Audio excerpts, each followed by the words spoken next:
warahmatullahi wabarakatuh. Jumpa dengan saya lagi, Siti Husnul Khotimah. Gimana kabar para penghuni channel lainnya? Bagi kalian yang belum subscribe, segera subscribe ya. Jangan lupa kunjungi seluruh konten kami.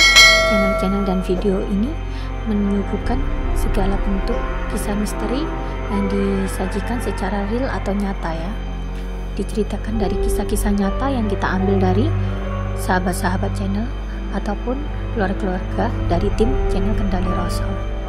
Bagi kalian yang ingin share, jangan lupa link YouTube-nya dibagikan ke media sosial teman-teman penghuni channel Kendali Rasul. Bagi para penghuni channel Kendali Rasul, saya doakan sehat selalu dan juga saya doakan selalu dalam lindungan Allah. Terima kasih sudah setia menemani kami, setia menonton video-video dari kami, dan terima kasih saya ucapkan untuk para tim yang sudah kerjasamanya sudah solid dan kompak. Kali ini saya bakalan membawakan cerita tentang digerayangin kuntilanak. Waktu itu teman saya bercerita kepada saya, kekasihnya atau pacarnya atau teman dekatnya ini mengalami suatu hal yang misterius.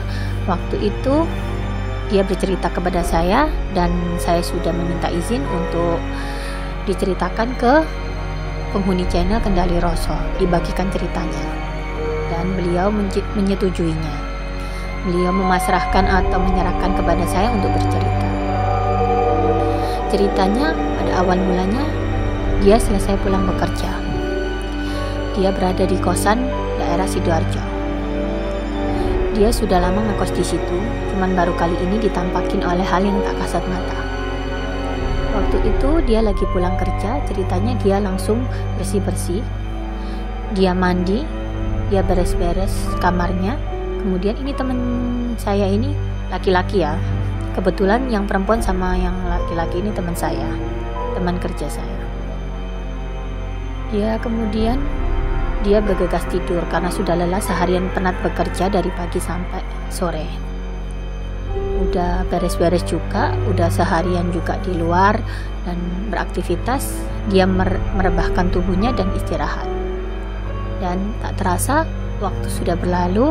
Nggak tahu dia tunjukkan pukul jam berapa, dia nggak ngerti. Akhirnya di dalam tidurnya itu dia terasa tindihan. Badannya terasa berat, rep-rep tindihan itu kayak ada sesuatu yang berat yang menindih tubuhnya kayak gitu.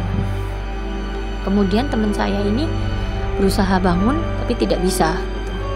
Jadi seolah-olah itu ada yang menindih. Pas dia melirik ke bawah gitu, nggak disengaja dia ngelihat sesosok bayangan putih. Bayangan putih itu seperti ada rambutnya panjang sekali.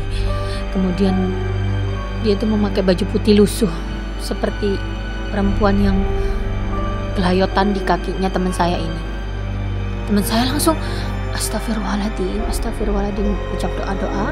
Terus teman saya ini banyak sekali baca-baca doa ya, supaya dia tuh tidak ditindihin lagi. Kakinya tuh seperti dipeluk gitu. Dan kita tahulah sosok itu siapa, yang familiar, yang sering ganggu, yang sering usil kepada makhluk-makhluk lainnya gitu. Kemudian ini dia lihat lagi tuh bayangan, bukan bayangan ya, itu sosok gitu kata teman saya itu benar-benar sosok perempuan memakai baju putih lusuh, rambutnya panjang, itu lagi kayak meluk kakinya teman saya ini.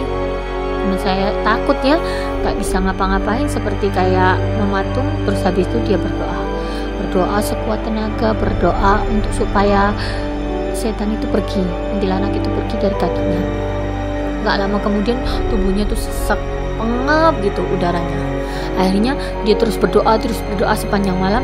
Gak lama akhirnya dia langsung alhamdulillah sudah gak ada lagi yang nindihin tubuhnya. Terus kemudian dia bangun, terus kemudian dia banyak-banyak istighfar, kemudian dia tidur lagi sambil baca doa lagi. Ya cuman itu aja sih ceritanya yang diceritakan ke saya. Cuman dari sini kita ambil pelajarannya, kita ambil hikmahnya. Kalau kita selesai berpergian kemana aja, ya memang teman saya ini kan mungkin pas lagi apa saja gitu, jadi mungkin itu kuntilanak dari luar atau mungkin kuntilanak penunggu yang memang usil atau jahil di kosannya, kita kan nggak tahu ya, wallahu alam, hanya Allah yang tahu. Cuman ini buat jaga-jaga diri kita sendiri supaya tetap harus berdoa dimanapun berada, dimanapun kita melangkah ataupun tidur, walaupun itu di kosan atau rumah kita sendiri atau di tempat orang lain atau di luar kota manapun, tempat wisata manapun, tetap kita harus banyak-banyak berdoa.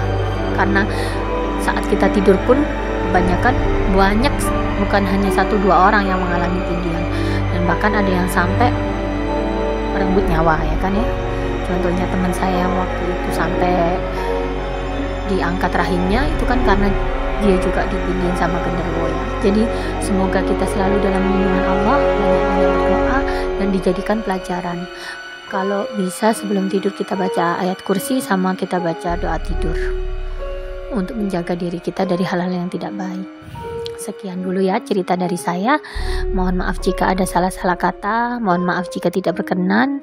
Saya akan belajar terus lebih baik lagi dalam menyampaikan penyampaian cerita-ceritanya. Terima kasih yang sudah setia menonton channel Kendali Rosoh. Sekian dulu dari saya. Wassalamualaikum warahmatullahi wabarakatuh.